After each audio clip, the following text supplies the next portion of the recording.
Hi, I'm Dr. Tania Bishop, one of the wildlife vets from Wires.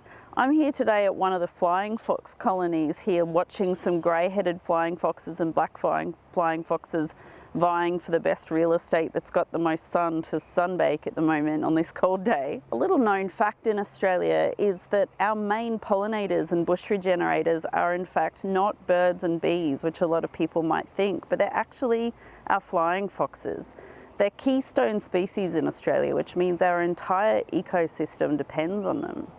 They are our main species that are responsible for pollinating our hardwoods as well as our Gondwana forests. Australia is such a harsh habitat that our eucalypts have got the fastest rate of genetic variance, and that's solely due to flying foxes because they are long distance pollinators, meaning that they can carry genetic information from long distances to another place, which allows our eucalypts and our forests to change, varying with our very harsh landscape and climate, but also to regenerate areas of bush that have been devastated. This is more important than ever right now after the Black Summer bushfires. We don't have the people power in order to be able to regenerate this kind of bushland, so we're dependent right now on flying foxes doing their job and working to regenerate these forests. One of the species behind me, the grey-headed flying fox, is already declared threatened due to the effects of climate change.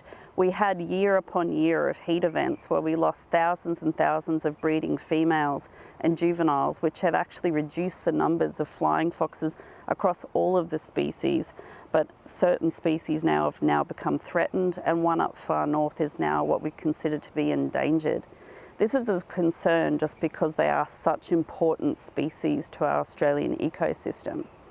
Our blossoms in Australia have even co-evolved with flying foxes in mind, where even flying foxes' fur has got little microscopic bristles that are designed to fit their faces in the cups of what we consider to be the stereotypical gum blossom, where they get their little gift of nectar in the bottom with the stamen, and when they put their head in to get that little cup, it covers their entire head and body in pollen, and then when they fly to the next flower, that's how we get our native flowers pollinated.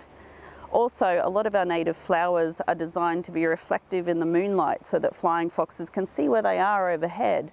And they also they produce most of their nectar at night, coinciding with when flying foxes will be flying over, and we'll see them and get their little gift and their incentive to pollinate.